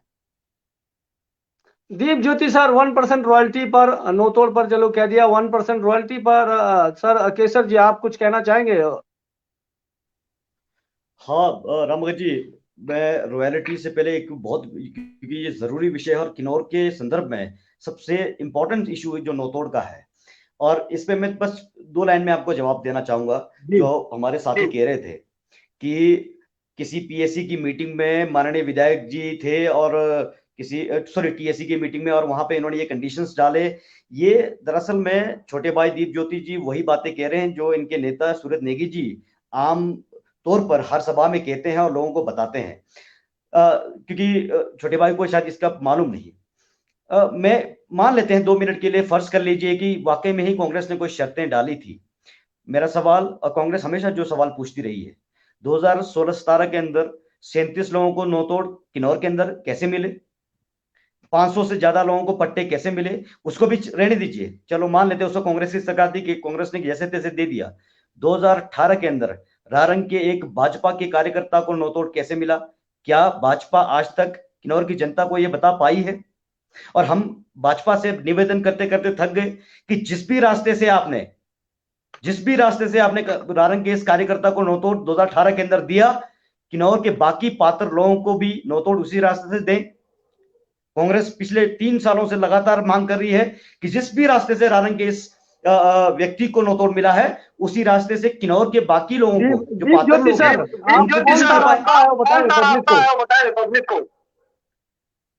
वही तो हम जान रहे हैं कि एक तरफ भाजपा कहती है कि कांग्रेस ने कंडीशन डाली थी, वहीं पे दूसरी तरफ इनका विरोधाभास देखिए कि 2018 के अंदर एक व्यक्ति को नौतोड़ मिलता है, वो भी भाजपा का कार्यकर्ता है, और बाकी लोगों को नहीं मिलता है। फिर हम पूछ रहे हैं कि कांग्रेस द्वारा कोई कंडीशन लगाई गई थी, तो फिर इस कार्यकर्ता पे वो कंडीशन लागू क्यों नहीं हुआ? सच्चाई यह है राम भगत जी कि नौतोड़ को लेकर एक बड़ी राजनीतिक साजिश चलती रही है। नौतोड़ को तुरुप का इक्का के रूप में इस्तेमाल करना चाह रही है भाजपा कि आखिरी दिनों में विधानसभा चुनावों से पहले हम नौतोड़ का विषय को लेके आएंगे। अन्यथा जिस रास्ते से भी, कोई भी रास्ता रहा हो, जिस रास्ते से रारंग के इस व्यक्ति को नौतोड़ मिला, किन्नौर के बाकी जो पात्र लोग थे उनको दिया जा सकता था। कांग्रेस द्वारा एफसीए को निरस्त किया गया, 17 के अंदर लोगों को नौतोड़ बांटे गए, ये आप जानते हैं, सार्वजनिक मंच से बांटे गए, पूरा अमला बैठा था, प्रशासनिक अमला बैठा था, नौतोड़ के पट्टे मिले, ये पूरा किन्नौर जानता है। जब कांग्रेस, चाहे वो किसी भी रास्ते से थे, किन्नौर वासियों को नौतोड़ मिल रहे थे, तो फिर बीजेपी ये प्रयास क्यों नहीं कर रही है? और हमारा सबसे बड़ा आरोप कि बीते 4 साल आपकी गवर्नेंस थी, बीते 4 साल आप बहुमत की सरकार थी। ऐसा नहीं कि हिमाचल के अंदर जो भाजपा है कोई अल्पमत की सरकार है भाजपा की, आप फुल मेजोरिटी में है, आपकी गवर्नेंस है, आपके 4 साल बीत गए, आज तक आपने नौतोड़ पे कुछ नहीं किया। फिर आने वाले 1 साल में आप नौतोड़ पे क्या करेंगे, ये हम पूछ रहे हैं। और यही बात हम उन युवाओं से भी समझाना चाह रहे हैं, उन युवाओं को बताना चाह रहे हैं कि क्या 16-17 के अंदर कांग्रेस राज में आपको नौतोड़ नहीं मिला? क्या 16-17 के अंदर लोगों को टीडी नहीं मिला? इसके बतेरे उदाहरण आपको मिलेंगे। आप इस चीज को स्वीकारना क्यों नहीं चाहते? फिर आप इस चीज को क्यों नहीं स्वीकारना चाहते कि 2018 में जब सत्ता परिवर्तन हुआ था, भाजपा के जिला अध्यक्ष विनय नेगी और महामंत्री जो हमारे महेश्वर जी हैं, इन्होंने भाजपा के लेटर हेड पे लिख के तत्कालीन जो हमारे उपायुक्त थे गोपाल चंद, उनको लिख के दिया कि किन्नौर में नौतोड़ की जो प्रक्रिया है उसे तुरंत बंद कर दिया जाए। ये भाजपा ने किया था। आज युवा साथी हमारे किन्नौर के जितने भी हैं, ये सवाल भाजपा से क्यों नहीं पूछते? और कांग्रेस लगातार सत्ता परिवर्तन के बाद नौतोड़ के इशू को लेकर, नौतोड़ के विषय को लेकर संघर्ष करती रही है। हम हर दिन संघर्ष कर रहे हैं कि नौतोड़ हमें मिले, हमारे किन्नौर मिले। हम ये नहीं कह रहे कि किसको मिले, लेकिन मिलना चाहिए सबको, ये हमारा स्टैंड है। अब बात हो रही है रॉयल्टी की रामभगत भाई, मैं बस रॉयल्टी पे 2 शब्द कहना चाहूंगा रामभगत भाई। आपको याद हो, परियोजनाएं, सही बात है, पहले भी आई हैं, और परियोजनाओं को देश हित में यहाँ पे क्रियान्वयन किया गया। ये हमारा दुर्भाग्य कहें या सौभाग्य कहें। आप जानते हैं कि जितने भी जो हमारे जल विद्युत परियोजनाएं हैं, चाहे वो जंगी ठोपन है, आज जयराम जी के एमओयू साइन करने से उनकी स्वीकृति से आई है। बाजपा परियोजना शांता कुमार जी के टाइम में आई, प्रेम कुमार धूमल जी के टाइम में करछम मोंगतोर शोंगतोंग जो करछम जो परियोजना है, ये उनके द्वारा, ये सारी परियोजना किन्नौर के अंदर जो आई है भाजपा द्वारा आई है।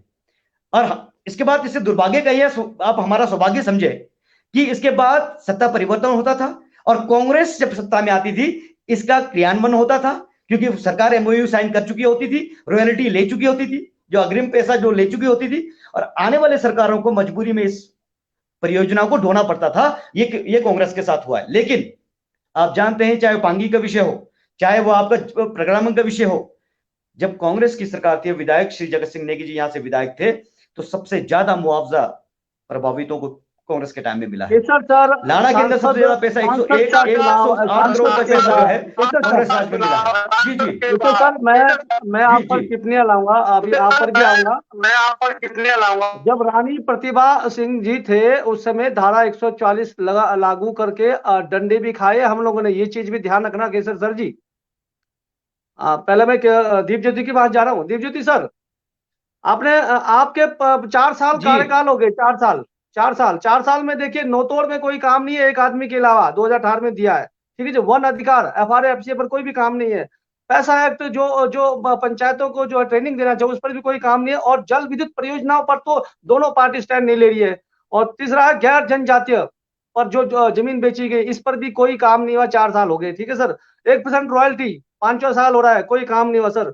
और बाकी तो अभी वर्तमान में चल रही, इस पर हम बात करेंगे तो बहुत लंबा जाएगा। लेकिन आज एक चीज और भी बताना चाहता हूँ, महंगाई 2 रुपए माचिस भी हो चुका है, इस चीज पर भी आपने ध्यान देना है। तो दीप ज्योति सर, मैं अब आपसे अंतिम कि आप अगर वोट ले रहे हैं, हम एपिसोड खत्म है, अब ज्यादा डिबेट करने का फायदा नहीं है, क्योंकि मैंने 4 साल में आपके काम का मैंने बता दिया। महंगाई बड़े हाई लेवल पर चला गया है, ठीक है। किसान बिल के लिए लोग रो रहे हैं।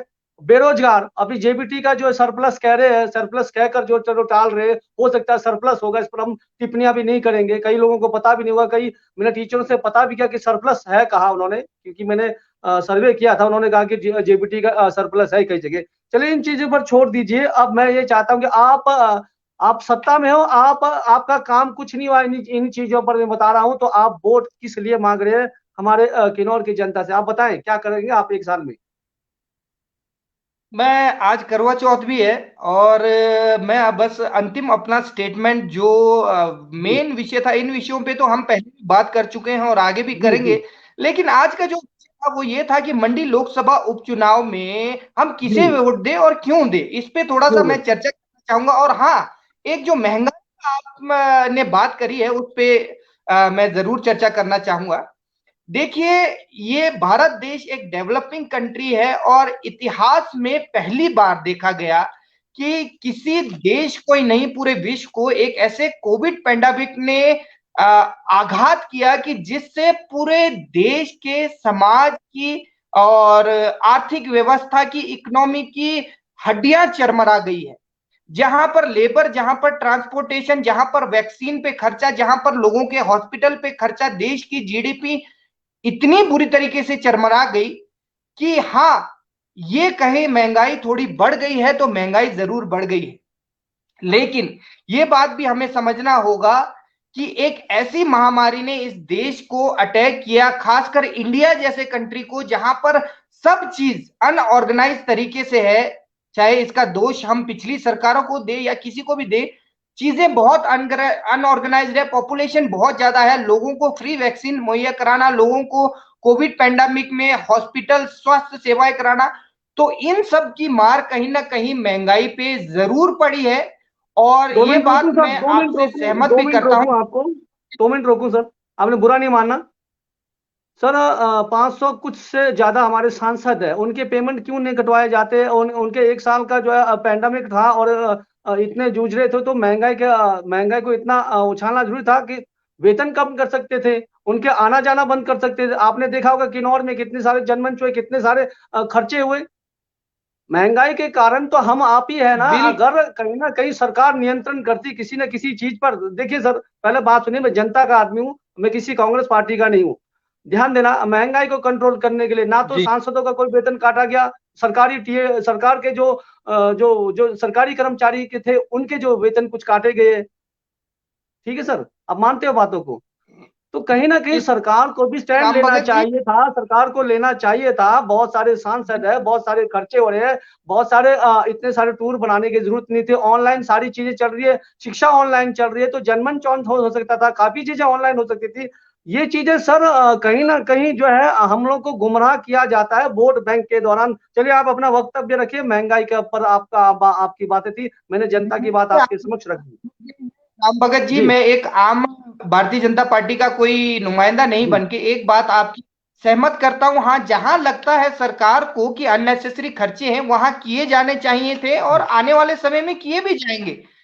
लेकिन जैसे कि मैंने कहा कि हिंदुस्तान एक डेवलपिंग और एक अनऑर्गेनाइज कंट्री रहा है पहले से ही, तो यहाँ पर अब चीजें सुधर रही है और आने वाले समय में जरूर इन चीजों पे विचार होगा। बहरहाल बात करते हैं जो हमारे मंडी लोकसभा के जो हमारे उम्मीदवार है ब्रिगेडियर कुशाल ठाकुर जी, मैं आपके चैनल के माध्यम से उनके लिए वोट मांगना चाहता हूं। और ये मैं ज्यादा लंबी चौड़ी बात नहीं कहूंगा, मैं ये कहूंगा कि मंडी संसदीय क्षेत्र के लोगों को एक बात समझने की आवश्यकता है कि रानी प्रतिभा सिंह जी पहले भी 2 बार सांसद रह चुकी है। और अगर बात करें, मैं अपने जिला किन्नौर की बात करता हूं, उनके एक बार भी दर्शन नहीं हुए, सांसद निधि से उनके किसी तरह का कोई लाभ जिला किन्नौर को नहीं मिला। जबकि हमारे जो स्वर्गीय रामस्वरूप शर्मा जी थे, 1.5 करोड़ रुपए से ज्यादा का उन्होंने जिला किन्नौर में अपना संसद का फंड दिया है। इसके बाद एक प्रधानमंत्री जी के आग्रह पे जो एमपीज होते हैं किसी गांव को गोद लेते हैं, वो भी उन्होंने जिला किन्नौर के कुनू सारंग को लिया। इसके बाद सीआरएफ के माध्यम से कुछ जिला किन्नौर के 3 ब्लॉकों में 3 सड़कें, जिसमें कि अपना एमपी का रिकमेंडेशन जरूर होता है, ये शिल्ती रोड और टापरी से चगांव वाला रोड और शरखल वाला रोड, जिसका मोटा मोटा खर्चा 50 करोड़ के आसपास है शायद। तो वो सांसद जी ने, रामस्वरूप शर्मा जी ने जाने से पहले हमें दिया है।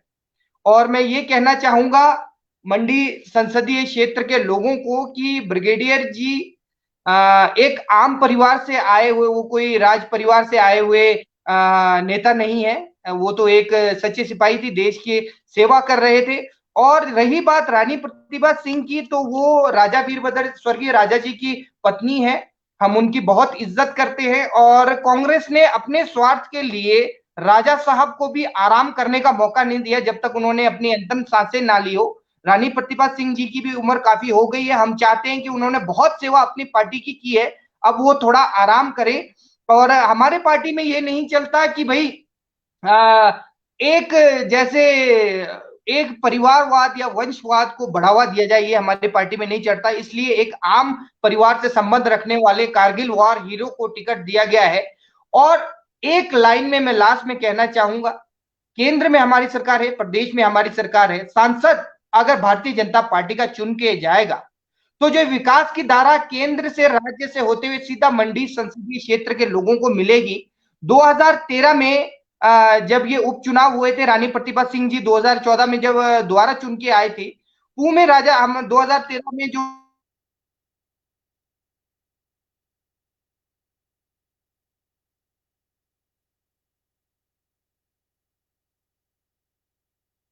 शायद दीप ज्योति सर का तकनीकी दिक्कत आई है, तो चलिए केसर सर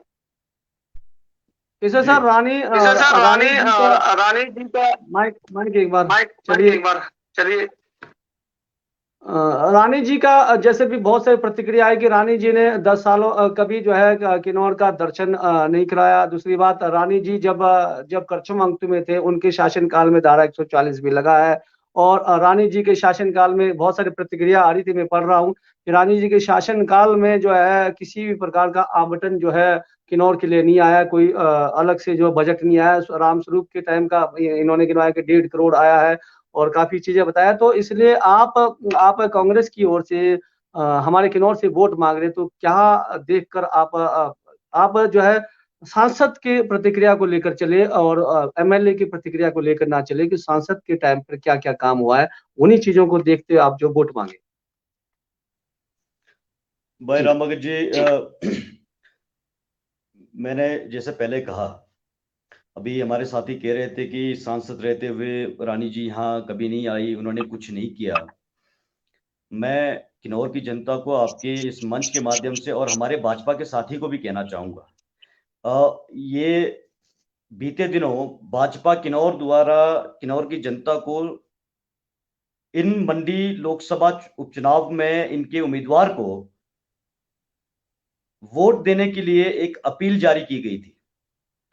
एक प्रचार के लिए पोस्टर जारी किया गया था, जिसमें लगभग 12 बड़ी परियोजनाओं का जिक्र हुआ था, जिसमें चाहे रिकांपियो के क्षेत्रीय अस्पताल का ओपीडी का हो, लियो में 90 लाख का वो प्राथमिक स्वास्थ्य केंद्र हो, 1.25 करोड़ के रुपए के राजकीय वरिष्ठ माध्यमिक पाठशाला लिप्पा का भवन है, कानम का भवन है, पांगी का भवन है, ऐसे लगभग 12 कार्य जिनका श्रेय इन्होंने भाजपा को और माननीय मुख्यमंत्री को देकर, जिनका लोकार्पण प्रदेश के माननीय मुख्यमंत्री जयराम ठाकुर द्वारा किया गया हाल के दिनों में, इसका हवाला देकर भाजपा के प्रत्याशी को वोट देने की अपील भाजपा के साथियों द्वारा किया गया। राम भगत जी, मैं यही कहना चाहूंगा कि इन 12 के जो 12 लोकार्पण हुए हैं किन्नौर के अंदर, माननीय मुख्यमंत्री जयराम ठाकुर द्वारा, भाजपा के मित्र या भाजपा के नेता, इन 12 लोकार्पण में से केवल एक लोकार्पण बता दे जिस परियोजना को भाजपा ने खुद शुरू किया, जिस योजना के लिए भाजपा ने खुद धनराशि का जो प्रावधान किया हो, कोई एक ऐसी परियोजना माननीय मुख्यमंत्री द्वारा किया गया है, उनमें से एक परियोजना जो भाजपा के शासन में 2017 में जब ये चुनाव जीत कर आए और 2018 से इनका जो शासन चला है, उस शासन में इनके द्वारा शुरू किया गया, इन्होंने खत्म किया और इन्होंने पब्लिक को लोकार्पण कर पब्लिक के सुपुर्द किया हो। कहने का तात्पर्य यह है कि कांग्रेस के ये तमाम जो जितनी परियोजनाएं हैं, चाहे वो पूर्व मिनी स्टेडियम की बात हो, चाहे वो रिकोंपियो के अंदर नया जो ओपीडी ब्लॉक है जो क्षेत्रीय अस्पताल का हो, चाहे जितने भी आपका जो बड़े बड़े जो हमारे जो माध्यमिक पाठशालाएं हैं, वरिष्ठ माध्यमिक पाठशालाएं हैं, इनके करोड़ों की जो बिल्डिंग है, ये तमाम जो विकास के कार्य हैं, पूर्व में स्वर्गीय राजा वीरभद्र सिंह जी की जब सरकार थी और पूर्व में जब सांसद रानी प्रतिभा सिंह जी थे, उनके सौजन्य से किन्नौर के अंदर हुए हैं और हाल में माननीय मुख्यमंत्री द्वारा उसका लोकार्पण कर बाकायदा पोस्टर बनाकर किन्नौर की जनता से वोट अपील किया गया। हम कह रहे हैं कि एक कार्य इस पोस्टर में माननीय मुख्यमंत्री द्वारा बताया गया होता, भाजपा द्वारा बताया गया होता कि ये फलाना योजना, ये फलाना विकास कार्य हमने 2018 में शुरू किया था, 2021 में आपको सुपुर्द किया जा रहा है, लोकार्पण हम कर रहे हैं, तो एक भी ऐसा विकास कार्य किन्नौर में हुआ होता तो हमें दिक्कत नहीं होती। कांग्रेस के लिए इससे बड़ी अच्छी बात क्या हो सकती है और इससे बड़ी वजह क्या हो सकती है कि हम लोगों के बीच में जा सकें और लोगों को बता सकें कि हाल में माननीय मुख्यमंत्री द्वारा और पिछले 4 साल के भाजपा के गवर्नेंस में, शासन में जितने भी लोकार्पण माननीय मुख्यमंत्री जयराम ठाकुर द्वारा किया गया है, वो सारे के सारे विकास कार्य पूर्व में कांग्रेस सरकारों की देन है और भाजपा का अपना एक लोकार्पण, एक योजना, एक बिल्डिंग, एक सड़क जिसका नहीं हुआ है। मैं आपको यही कहना चाह रहा हूं कि इन्हीं मुद्दों को लेकर हम लोगों के बीच में जा रहे हैं। लोग कहना चाह रहे हैं कि ना केवल आज 4 साल बीत जाने के बाद किन्नौर के लगातार जो विकास के कार्यों की जो अनदेखी किन्नौर में हुई है, किन्नौर के जनमत को जिस तरह से दरकिनार करने का प्रयास वर्तमान की सरकार ने किया है, किन्नौर के अंदर विकास कार्य जिस तरह से ठप पड़े हैं और आज ये जो भाजपा की सरकार है, पूर्व में कांग्रेस सरकार के द्वारा किए गए जो विकास कार्य हैं, उन्हीं का श्रेय लेकर आज चुनावी समर में उतरी है। हम उन्हीं चीजों को लेकर जनता के बीच में जा रहे हैं। जनता को भी समझ आ रहा है कि आज जिस पार्टी के पास अपना गिनाने के लिए एक विकास कार्य नहीं है, तो वो जनता मूड बना चुके हैं कि अब हमने दोबारा कांग्रेस की तरफ जाना है। और एक बात जरूर कहना चाहूंगा रामभगत जी कि आज भाजपा के लोग, मैं यहां के परिदृश्य में नहीं कह रहा हूं, राज्य के अंदर हम देख रहे हैं कि सारी जो सीमाएं हैं मान मर्यादा की, वो तार तार करते दिख रहे हैं। ये नहीं भूलना चाहिए कि रानी प्रतिभा सिंह जो है पूर्व में 2 बार सांसद स्वयं रही हैं और लोकप्रिय मुख्यमंत्री हमारे जो स्वर्गीय राजा साहब हैं, जो 6 दशक से उन्होंने इस प्रदेश की सेवा की, इस क्षेत्र की सेवा की। और ये नहीं भूलना चाहिए हम किन्नौरों को कि ये वही राजा साहब थे जिनकी वजह से किन्नौरों का, जनजातीय लोगों का एक विशेष मान सम्मान जो है राज्य के अंदर, सचिवालय के अंदर हमें मिलता रहा है। आप उन्हीं चीजों को लेकर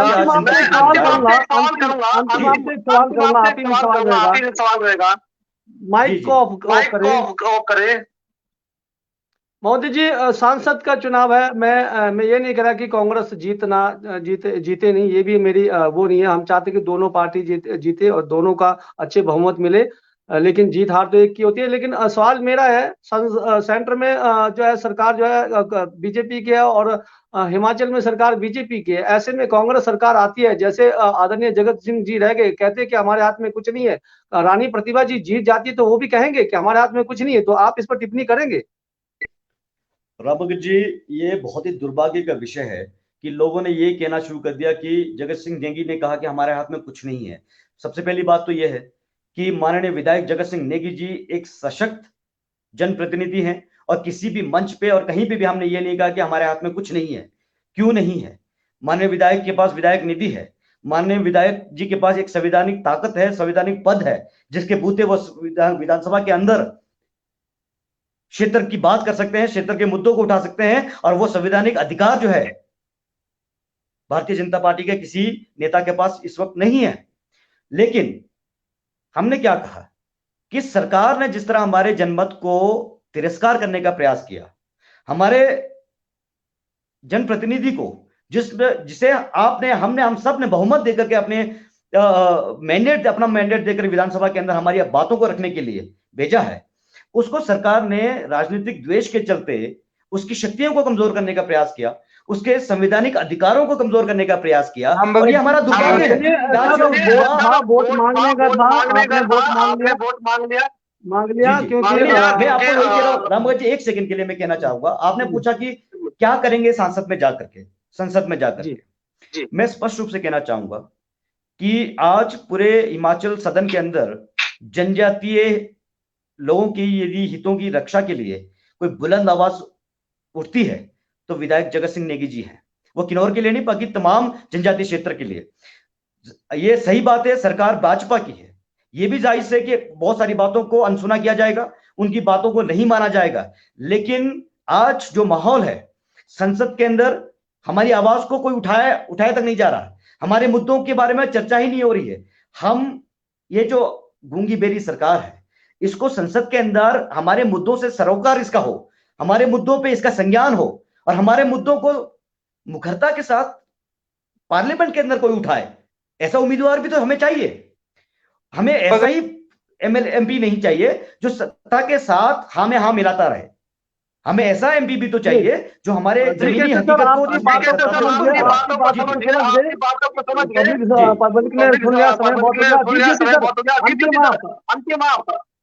आपसे एक साल और मैं आपसे जनता की ओर से पूछ रहा हूँ, माइक ऑफ करें। Yes sir. जाते जाते जैसे ही मान लेते हैं कि ब्रिगेडियर साहब जीत गए, तो किन्नौर के लिए सबसे पहला तोहफा क्या देंगे आप? इनमें से गिनती करवा रहा हूँ: नोतोड़, वन अधिकार, पैसा एक्ट का जो ट्रेनिंग है, जल विद्युत परियोजनाओं पर जो बातचीत होना है, गैर जनजातियों को जो जमीन है, और 1% रॉयल्टी, किसान बिल पर चलिए तो बड़ी लेवल है, इसको हम ज्यादा वो नहीं करेंगे। किसानों का कर्जा जो सेब से नुकसान हुआ है, क्या उनका माफ होगा? और महंगाई, बेरोजगारी, इनमें से आप सबसे पहला तोहफा अगर जीतते हैं तो?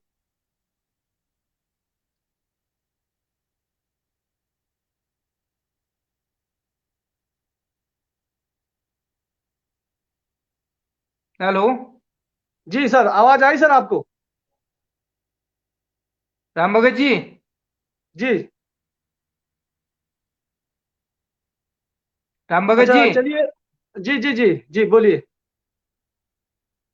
रिपीट करेंगे ये पिछला कोई 5-1 मिनट? बिल्कुल नेटवर्क यहाँ पर 2-3 बार मेरे एग्जिट हो गया। क्या पूछ रहे हैं आप? प्रश्न द्वारा रिपीट करें। आपसे ये पूछ रहा हूँ, आपका सांसद ब्रिगेडियर जी जीत जाते हैं बुरी बहुमत से, लाखों वोटों से, तो किन्नौर के लिए सबसे पहला तोहफा क्या लेकर आएंगे, क्या देंगे? या जल विद्युत परियोजनाओं का पूर्ण तरफ से उठा लेंगे, या फिर जो हमारा 1% रॉयल्टी पर सबसे पहले इन पर काम करेंगे? देखिए, इस विषय पे अगर मेरी व्यक्तिगत राय आप चाहें तो सबसे पहले तो मैं ये चाहूंगा कि चलिए, सिग्नल की दिक्कत हो रही है। केसर सर, जाते जाते मैं आपको थक गए होंगे, आपको एक कविता सुनाता हूँ, क्योंकि जनता को इसी कविता में सारा रिजल्ट मिलेगा, और इसी कविता में आपको एक एक चीज की बातें मिलेगी। तो आपकी अनुमति लेना चाहता हूँ, कविता सुनाऊं सर? हेलो बोलिए बोलिए प्लीज। माइक ऑफ करना, मैं सुनाता हूँ। शीर्षक है वोट मांगे मोर। देखिए किस प्रकार से वोट होते हैं। वोट मांगे मोर, चारों ओर वोट का शोर। एक एक लाइन में ही पढ़ूंगा क्योंकि डबल नहीं करूंगा जैसे कविता सुनाते हैं। वोट मांगे मोर, चारों ओर वोट का शोर। नेता किसी भी दल का हो, जनता को खूब लुभा लेता। मुंगेरी के सपने दिखाकर हमारा वोट हमसे ही लेता। ठीक है सर। आगे देखो, वोट किस किस का किस्मत है चमकाता। वोट किस किस का किस्मत है चमकाता। नेताओं को और अमीर बनाता या आम जनता को और रुलाता। ये किस्मत की बात है। वोट जो हर 5 साल में आता, हम सबको खूब लुभाता। कभी कभी उपचुनाव बनकर लौट आता और हमें असमंजस में डाल देता। आखिर वोट सत्ता पार्टी को दे या विपक्ष को, ये समझने वाली बात है। वोट हर 5 साल में आता, हम सबको खूब लुभाता। कभी कभी उपचुनाव बनकर लौट आता और हम सबको असमंजस में डाल देता। आखिर वोट किसे दे, सत्ता पार्टी को या विपक्ष को या निर्दलीय को। ये सोचने वाली बात है। ये वोट गरीब, किसान, मजदूर, मध्यम वर्ग और आउटसोर्स के कर्मचारियों को खूब रुलाता। बस नेताओं और उनके चमचों की झोली खूब भरवाता। ये मैं नहीं कहता हूं, जनता कहते सर। ये वोट नेता बनते ही उसे लोग भगवान मानते। ये वोट नेता बनते ही उसे लोग भगवान मानते। ये वोट जो बहुमत में जीत जाता खूब मनमानी करता। ये वोट जो बहुमत में जीत जाता तो खूब मनमानी करता। गरीब को आज भी जूझते देख रहा हूं, अमीर को और अमीर बनते देख रहा हूं। मध्यम वर्ग तो ना यहाँ का रहा ना वहां का रहा। सब वोट का कमाल है। आगे है, वोट जीतने वाला यदि आपका परिचित होता तो आपके बल्ले बल्ले, और अगर आपका परिचित ना हो तो आपका थल्ले थल्ले। और वोट की कीमत को पहचानो। मैं जनता से लास्ट में कह रहा हूं कि वोट की कीमत को जानो, सोच समझ कर वोट डालो।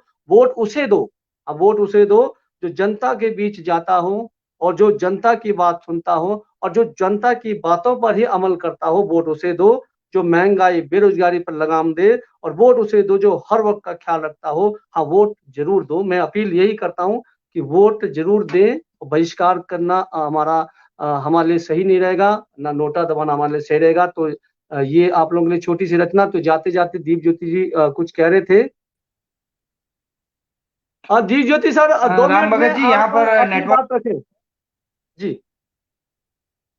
जी यहाँ थोड़ा सा नेटवर्क का इशू है और आज करवा चौथ भी है, तो इस विवाद को ज्यादा ना खींचते हुए मैं बस आम जी जनता से यही निवेदन करना चाहूंगा कि भारतीय जनता पार्टी के उम्मीदवार के पक्ष में वोट करें और नोटा की तरफ ना जाए। अपने संवैधानिक अधिकारों का इस्तेमाल करें। आप सभी को करवा चौथ की बहुत बहुत बधाई। और ना केवल लोकसभा चुनाव में, विधानसभा चुनाव में भी भारतीय जनता पार्टी चुन के आएगी, ये मुझे पूर्ण विश्वास है। और जितने भी मुद्दे जो विधायक ना होने की वजह से और पिछले 2 साल में कोविड पेंडेमिक की वजह से जिन विषयों पे भारतीय जनता पार्टी की सरकार काम नहीं कर पाई, वो आने वाले समय में हम पूरी तरह से करेंगे, क्योंकि कोविड पेंडेमिक भी अब काफी हद तक खत्म हो चुका है। और हमारा सांसद आएगा, हमारा विधायक आएगा, हमें पूर्ण विश्वास है। और जिला किन्नौर के लोगों के हितों की कहीं भी अगर हनन होगी तो भारतीय जनता पार्टी और कांग्रेस का सवाल नहीं है। सूरत नेगी जी, मैं और हम सब जिला किन्नौर के लोगों के साथ खड़े रहेंगे। बस इतना ही कहते हुए आप सभी को करवा चौथ की बहुत बहुत बधाइयां, बहुत बहुत मुबारकबाद। धन्यवाद दीप ज्योति सर। आप केसर जी से भी तो वोट मांग लीजिए, उनका भी तो वोट पड़ता है, हो सकता है। चलिए। बहुत लोगों को ये जानकारी होगी कि मेरे बड़े भाई है, मेरे मामा के बेटे हैं। इनसे तो मांग, मुझे पता है कि पार्टी को विश्वास है, क्योंकि मैंने बहुत इज्जत करता हूं, क्योंकि केसर सर अंतिम जाते जाते और चलिए आपके लिए 2 मिनट और देते केसर सर। जी हाँ राम भगत जी, मैं यही कहना चाहूंगा कि हमारे तमाम जो युवा हैं या फिर किन्नौर की जो प्रबुद्ध जनता है, आपको बहुत सोच समझ करके इस बार की जो उपचुनाव है या फिर आने वाले जो चुनाव है, इनमें अपने मत का जो अधिकार है उसको ना केवल संरक्षित करना है, बल्कि उसका जो सही मूल्यांकन भी करके आपने सही कैंडिडेट को देना है। और मैं जरूर समझता हूं कि इस बार जब भी आप वोट के लिए जाएंगे, अपना मैंडेट देने के लिए जाएंगे, मैं समझता हूं कि आप जरूर इस बात को ध्यान में रखेंगे और आपको समझ आएगा कि जब आप वोट दबा रहे होंगे तो आपको 1000 से 1100 पहुंच रही जो सिलेंडर है उसका संज्ञान जरूर आएगा। आपका जो पेट्रोल डीजल आज 100 के पार हो गया है उसका संज्ञान जरूर आएगा। और सबसे बड़ी बात जो मैं कहना चाहूंगा, और तमाम वो युवा साथी जो आज लोकतांत्रिक जो प्रणाली है उसको बाइकआउट करने के पक्ष में है, उनसे भी आग्रह करना चाहूंगा, आप अपने मत के प्रयोग से आईना सत्ता को दिखा सकते हैं। यदि सत्ता आपकी बातों का संज्ञान नहीं ले रहा है, नोतोड़ सबसे बड़ा विषय हमारे लिए है। और नोतोड़ हमारी लड़ाई नोतोड़ के लिए पहले भी थी, आज भी है, और हमने स्पष्ट रूप से कहा है कि कांग्रेस की पहली प्राथमिकता को नोतोड़ देना है। आप दोनों जीते और दोनों के सांसद आए और एक अलग से चमत्कार हो जाए तो ताकि विकास हमारा हो जाए। नमस्कार, शुभरात्रि। बहुत बहुत धन्यवाद आपका, धन्यवाद। हमारे साथ जुड़े थे कांग्रेस के प्रवक्ता आदरणीय श्री केसर नेगी जी और बीजेपी के प्रवक्ता आदरणीय श्री दीप ज्योति नेगी जी। अब 30 तारीख को जो वोट होगा उसी पर ही पता चलेगा जब रिजल्ट निकलेंगे। तो चलिए सभी किन्नौर के माताएं बहनों को, भाइयों को, नए दूल्हा दुल्हनों को आज के करवा चौथ की हार्दिक बधाइयां। आप लोगों को करवा चौथ की आपके जो है बहुत बहुत बधाइयां, खासकर नए दुल्हनों के लिए, जो दूल्हा दुल्हनों के लिए। और पहला जो है तो चलिए प्यार से रहे, संयम से रहे और नए दुल्हन से भी हम निवेदन करते हैं कि वोट देने जरूर जाएं और वोट उन्हें दें जो आपको लगता है कि किन्नौर का विकास करेंगे। सोच समझकर वोट दें। कांग्रेस, बीजेपी, निर्दलीय या नोटा या बहिष्कार, ये आपके हाथ में है, किन्नौर के हाथ में, हमारे हाथ में है। नमन, जय किन्नौर, नमस्कार, शुभ रात्रि।